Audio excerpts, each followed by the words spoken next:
Welcome to the Fabricators Coach podcast, where we believe that every fabricator deserves to have a business that not only makes them money, but also gives them time to enjoy it.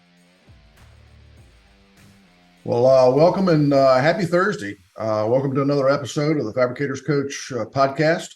We're also doing a webinar at the same time. And what we're going to do in this episode is we're going to do a review of the article that came out in Slippery Rock Gazette in early October called The Power of Sales Follow-Up. If you haven't read the article yet, you can go to slipperyrockgazette.net, select current issue, and they'll have a copy there. They've also got a great archive section for past issues for all their articles. You can also go to our website, fabricatorscoach.com, and select blog and get a copy of the article there, as well as listen to podcasts, download free tools, and some other things. So again, thank you for joining us. A lot of folks ask why we do articles, podcasts, webinars, and the bottom line is we think you as a shop owner deserve to have a business that not only makes you money, but also gives you time to enjoy it. Otherwise, what's the point?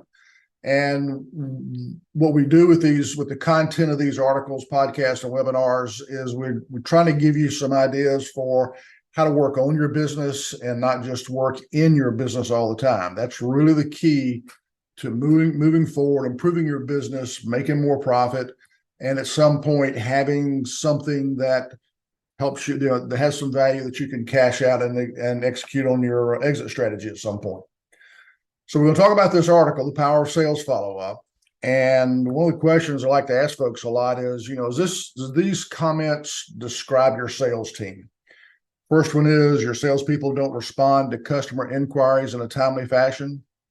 Maybe not at all. You get a lead that comes in and it's a while before somebody follows up on it. And some of them fall through the cracks. The next one is maybe you've got salespeople who don't follow up on quotes consistently. Some of them have the idea that, okay, well, they've got our quote, they've got our information, they know how to contact us, they want to buy, they'll give us a call. Maybe you have salespeople that don't update your data in your CRM, your customer relationship manager software, or whatever system you use for tracking leads and tracking quotes and sales. You may have salespeople who just don't update that data regularly.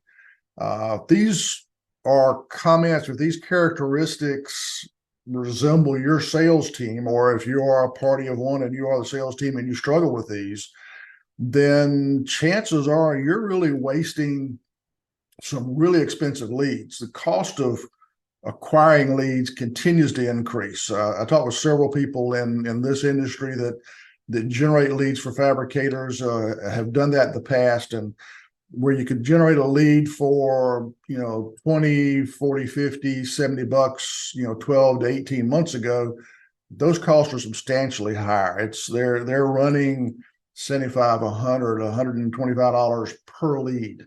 So these things are getting more and more expensive. The cost to acquire these leads continues to increase. My question is, can you afford to continue wasting them? And I want to kind of talk through that scenario a little bit. If these comments that I made, if these are characteristics of your sales team, you want to know how to manage your team better. The webinar last month, the article last month was about some ideas for how to manage your sales team more effectively. And if you're interested, go back and pick that one up. Check the podcast. You can hit Fabricators Coach podcast on pretty much any of your podcast platforms and pick up that recording, or you can go to the website or to Slippery Rock and get a copy of the article and read it. And that'll be helpful as well.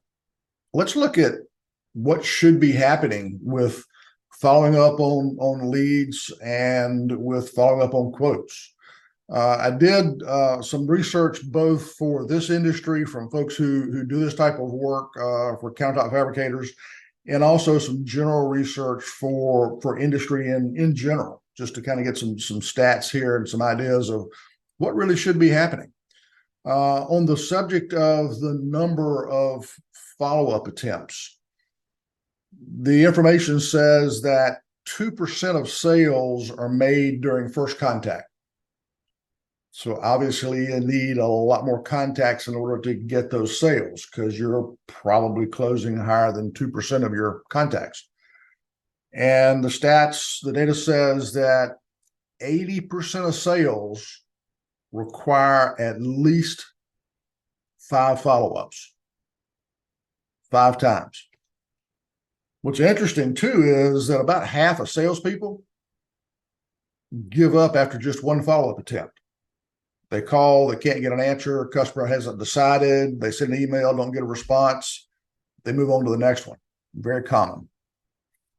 What's also true in looking at the data is that only about 8% of salespeople will follow up more than 5 times.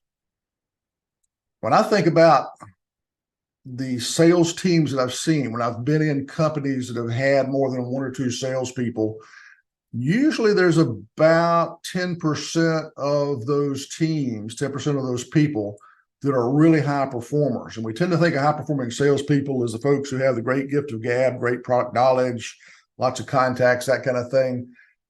I think the data tells us that one of the definitions of a high-performing salesperson is how many times they follow up.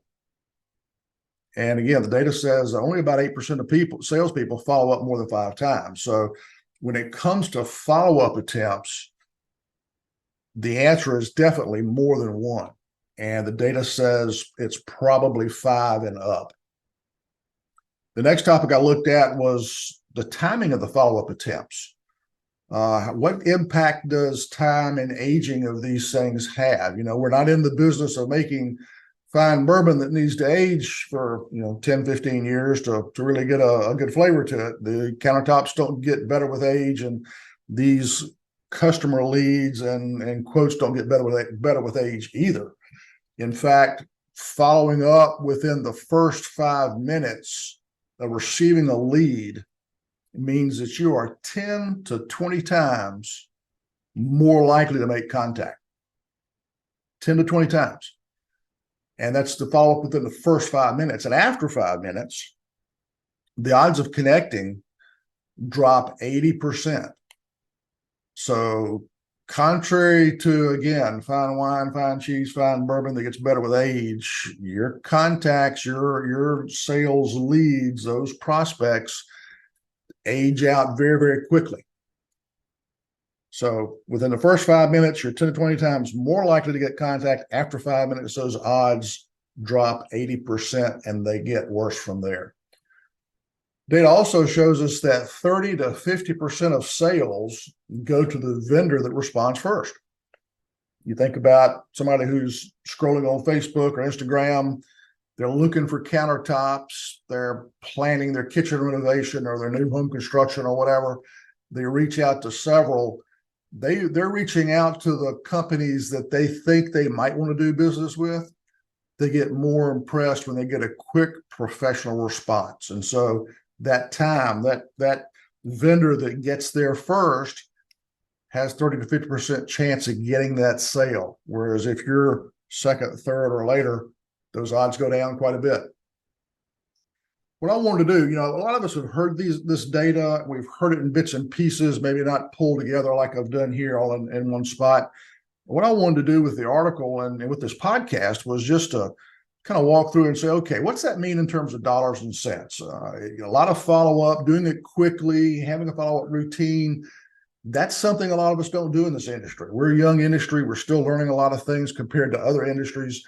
So what's this mean in dollars and cents? Because there's got to be some benefit if I'm going to invest the time and effort to make this happen. So let me give you an example. I'm gonna pull some kind of generic stats that seem to fit a lot of the companies, a lot of the fabricators I talk to. And so I'm going to roll this out there. I'm going to say, okay, each lead is costing you $100. You can get some cheaper than that. Some of them cost more than that, but 100 is a good ballpark. Let's say that you follow up on leads, in about an hour or so. That's kind of your typical mode. And let's say that when you do that, you're making contact with about 10% of the leads that you receive. You're not getting all of them. And of the 10% that you make contact with, let's say that you're quoting half of those. That's pretty normal. And then your conversion rate is, say, 40% in this example. So if you're quoting half the leads, then your conversion rate of those those leads that you're quoting, you're only converting 40% of those to orders. And for this example, let's say that your average sale is $10,000. So just to kind of take these stats on follow-up that I was talking about and put them into dollars and cents, I'm going to use these stats that I just gave you as kind of a baseline example. We're going to walk through, if we make some of the changes that the data tells us, what's the impact on your bottom line? And so the stats, if we look at 100 leads, and we said, okay, you're making contact with 10% of the leads that you receive because it's taking you an hour or so to make contact, to do follow-up. So out of those 100 leads, then you're going to contact 10 of them. And we said for our example that when you that of the leads that you contact, that you're actually going to quote half of those. So if you contact 10 people, you're going to generate 5 quotes. And then we said your conversion rate in this example was 40%. That means every quote, if you generate 10 quotes, you're going to convert 4 of those to orders. That's a 40% conversion rate. So in this case, we contact 10, we quote 5, just half of them. Conversion rate of 40% means we're going to generate 2 orders out of those 100 leads. And if our average sale is $10,000, then we got $20,000 in revenue out of those 10 leads. I think when you think about it, offhand, that sounds okay, $20,000 in revenue, depending on the size of the company, that may or may not be a good number for you. The important thing to remember is those 10 leads cost you $100 a piece to acquire. 100 leads times $100 each, that's $10,000. So you spent $10,000 to get 100 leads. You only converted 2 of those. You got $20,000 in revenue. So $10,000 to get $20,000 in revenue. Those are not really good numbers. You can go out of business really quickly doing that. This is not unusual to see this kind of data working with a fabricator. So let's look at what happens if we take some of the advice that those earlier, or here's what should be happening stats are that I quoted. Let's look at what the impact of that is. So if we follow up on prospects quicker, follow up on these leads quicker, let's say we reduce that hour or so follow-up down to 5 minutes. We find a way to do it. It's not necessarily easy. We change how our automated phone system rotates calls around the office. We make everybody responsible. We put in a 2-ring rule. After the second ring, everybody jumps for the phone, whatever that is.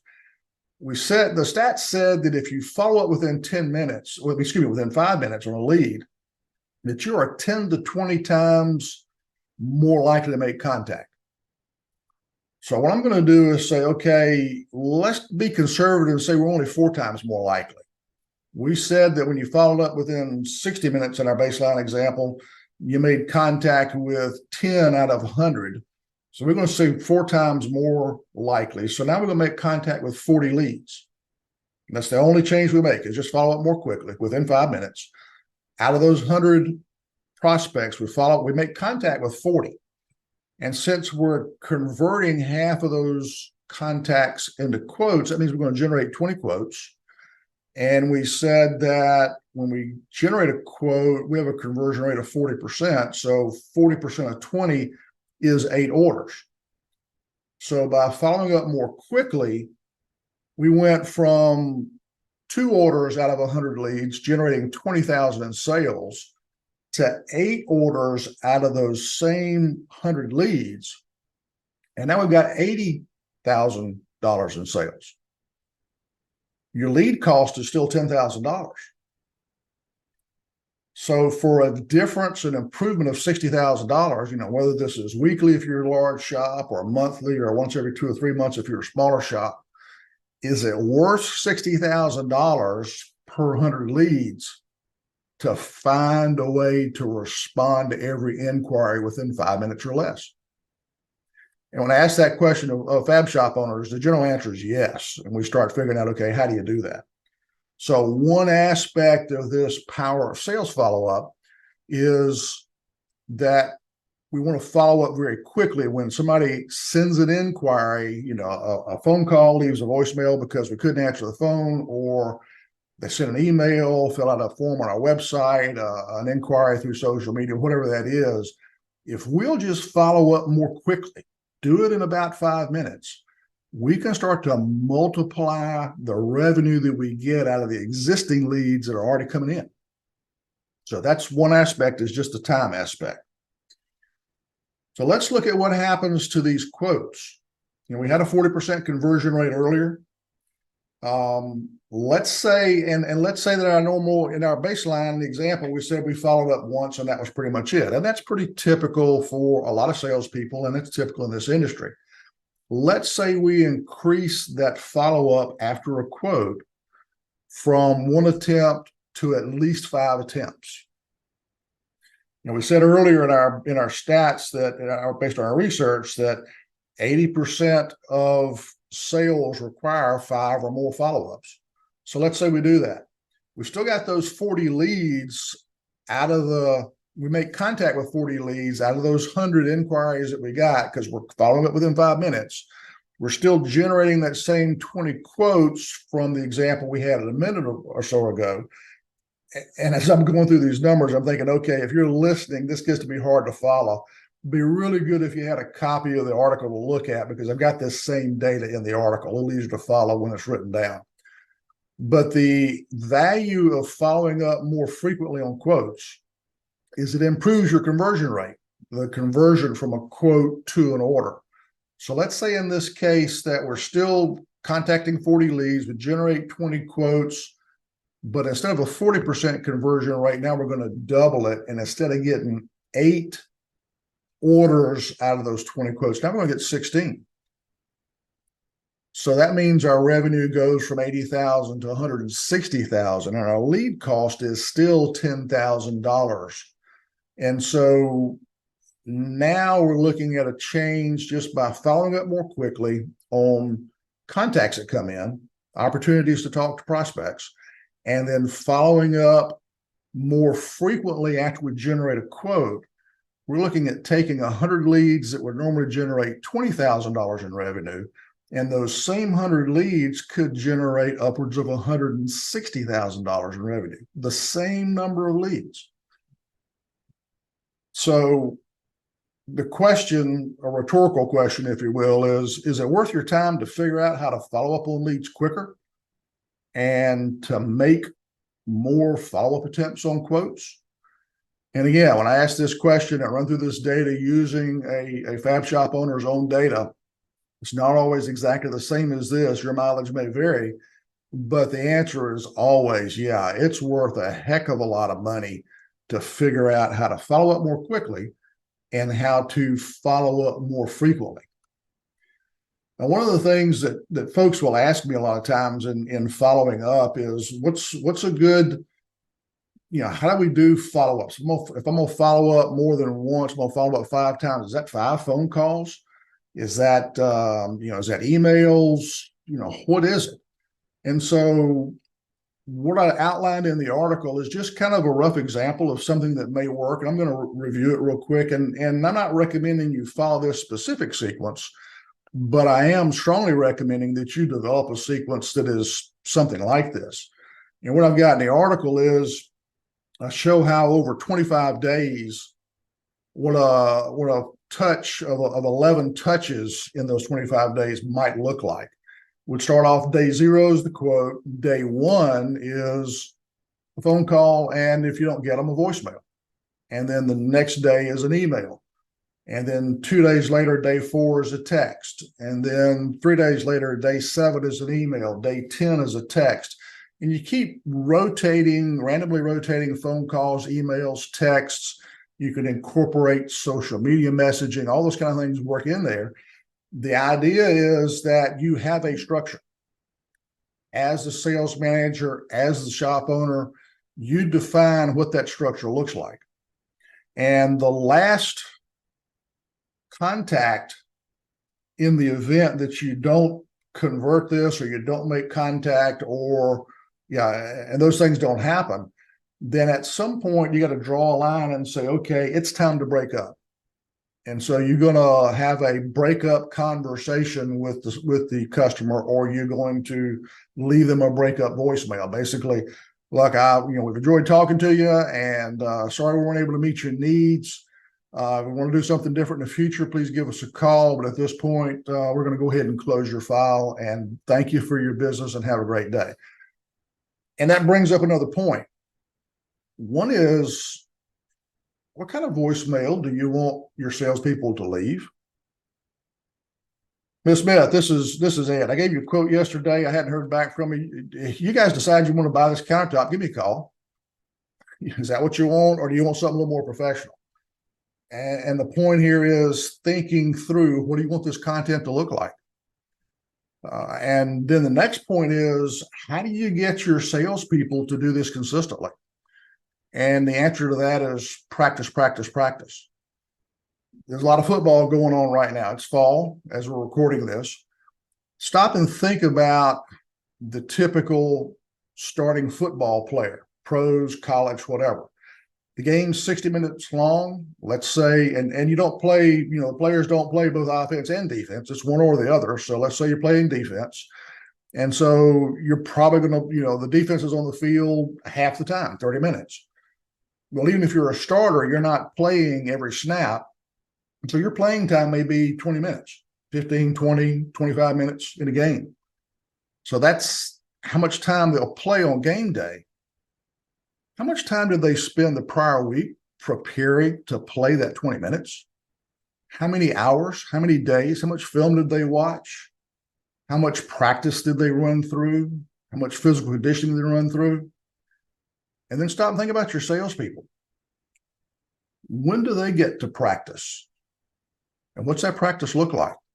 And not that you're going to spend days and days of practice getting ready for 20 minutes of sales calls, but something's better than nothing, certainly. And I think a great tool for practice for salespeople is role play. You figure out what that voicemail probably should be like, then have a sales training session, preferably not during business hours, because you want folks to really focus on the training. So find another time to do it, maybe another place. Do a little role play. Bob picks up his cell phone. He calls Sue's cell phone, who's in the room with him, but she doesn't answer. He leaves the voicemail you'd like for him to leave, and then signs off, and then Sue plays the voicemail. And as a group, you guys critique that, come up with good suggestions, and practice over and over till you get it right. Practice having a live phone call. Practice that breakup phone call. Those are things that are really important for your salespeople to kind of get comfortable with how you want them to represent your business. I think that's really important to do. Now, you start looking at what I've got in the article with 11 contacts over 25 days, you think, man, emails, texts, how do I manage? How do I do all that? That's a lot of work. Well, first off, go back to our 160,000 versus 20,000 in revenue for the same 100 leads. There's definitely value to figuring this out. The easiest way to do it is use a CRM software package. That's a customer relationship manager software package. With a good CRM, you can automate most of this. If you look at that 25-day, 11-touch sequence in the article, there's only 3 phone calls in there. Everything else in there is emails and text. Well, you can automate a reminder for a salesperson to make a phone call with a good CRM, and you can go ahead and have already composed the emails and the text, and they can go out automatically, untouched by human hands. You just schedule them, and they'll continue to rotate in sequence until you get to that breakup, or until you lose the order, or until you convert the quote to an order. So all that's easily set up with a CRM. There are some of the shop management packages that claim to have some of that capability. I haven't looked at it myself. You may want to examine it really closely, but that's a really important point, is you can automate a lot of this with the right software. It's not terribly expensive. If you need some help setting this kind of thing up, I know some good resources I can refer to you. Give me a call or shoot me an email at ed@fabricatorscoach.com, and I'll be glad to talk you through some of these, or I don't set these up, but I know some folks who do, and I'm happy to recommend somebody. Another thing you can do with a good CRM, You get folks that will contact you or try to contact you and never do make contact with them for some reason. Or you get their email address or their phone number because of something you do at a home builder show. You get this information. Well, if you keep it and you put it in your database, then you can use a CRM to do an email campaign. And you're not pestering them to try to get them to buy all the time, but you can offer really good, helpful information. How do what's the difference in maintaining a marble countertop compared to quartzite, compared to quartz, compared to granite? What are the differences in the types of edge profiles, and how do you use your kitchen, and which edge profile fits your lifestyle better? What's the benefit of having a chip minimizer edge on your sink cut out? Those lots of things that you can offer as helpful information that you can send out on a random basis and keep your company front of mind for somebody who may want to buy 6 months to a year from now. You think about what we're doing here. Yeah, there's some work in here. There's a little bit of cost in here. Hopefully I've demonstrated and shown that there really is a strong financial benefit here. The other thing to keep in mind is that this is still a young industry. This industry my first project in this industry was over 20 years ago, and it has grown tremendously in 20 years. I've done a lot of work in a lot of other industries, run plants in other industries, and compared to metalworking and plastics and textiles, we're a lot younger industry. So we're still climbing the curve in a lot of ways. One thing I can tell you is if you implement the things that are in this article, things we've talked about in this podcast, you're going to build a strong competitive advantage because your competition is not doing this. The thing I think it's important as kind of a bottom line is that I think it's pretty clear when you look at the data and you look at what we've walked through here for the last 30 minutes or so, that if you really need to increase sales, you don't necessarily need more leads. You just need to make better use of the ones that you already have. And that's what this is all about, is sales teams perform better, working the numbers, making sure we do the follow-ups quickly and often. Vote early and often comes to mind, but we're talking about really being intentional and being diligent and being consistent about how we do this, because I think it's a tremendous competitive advantage for shops that will invest the time and effort to make this happen. Folks, I want to thank you for spending some time listening to the podcast. I think it's important as a shop owner to understand and admit that your business is running exactly the way you designed it to run. And if you're not happy with how it's running, give me a call. Hit the website, press the button, schedule a call. We'll talk. I can do a free customized assessment if you need that, or we can just chat about some challenges that you've got, and I can offer some suggestions to help you out. The next article for November will be Growth Opportunities in an Uncertain Economy. I'll outline some specific business strategies that if we get into a recession, that's still debatable a bit, but it's always good to be prepared. I've got some specific strategies that are worth looking at, and that's what we'll cover in the next article. So look for the article 1st of November in Slippery Rock Gazette, and then a few weeks later, we'll have another podcast, another webinar, and talk a little bit about that. So folks, thank you, and I appreciate your time. Have a great day. Thank you for listening to this episode of the Fabricators Coach podcast. If you've got any additional questions about this particular episode or anything else, please check us out at fabricatorscoach.com. Thanks. Have a great day.